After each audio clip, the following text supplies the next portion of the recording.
Albert Einstein once said, "You cannot solve a problem at the level it was created," and that basically insinuates that you have to think critically, you have to have innovative thinking, you have to think deeper to solve the problem that you are experiencing.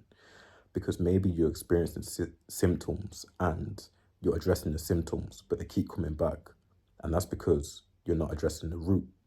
So having critical thinking and innovative thinking, you figure out a way to get down to the root, to address the root, and that will pull out the problem and solve the problem. So when you go to therapy, just going once or twice isn't going to solve your problem. You have to keep going. The therapist has to ask you questions so you can seek in yourself, so you can dig deeper, because it's not the therapist that's helping you.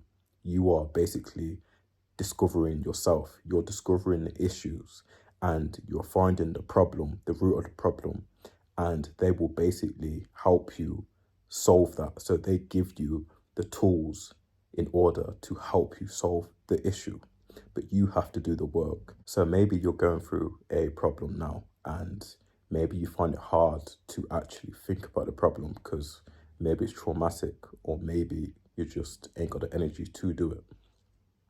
But you have to go through it if you want to solve it, because if you leave it, then it will affect every other area of your life, and you don't want that. So it's best to have someone in your circle that can think critically, even if you don't want to go to a therapist or you haven't got the funds to go to therapy, although you can go to BetterHelp.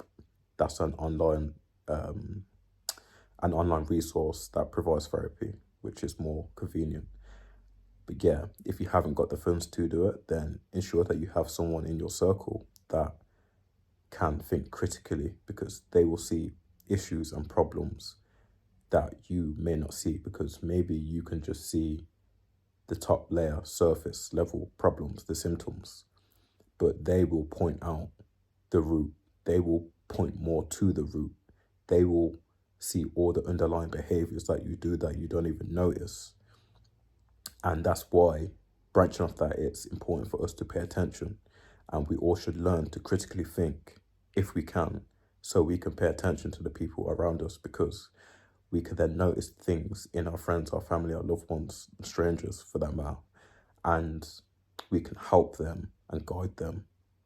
But the help starts and finishes with the person with the problem. If the person with the problem doesn't want help or won't receive the help, no matter what you do, they will not get better.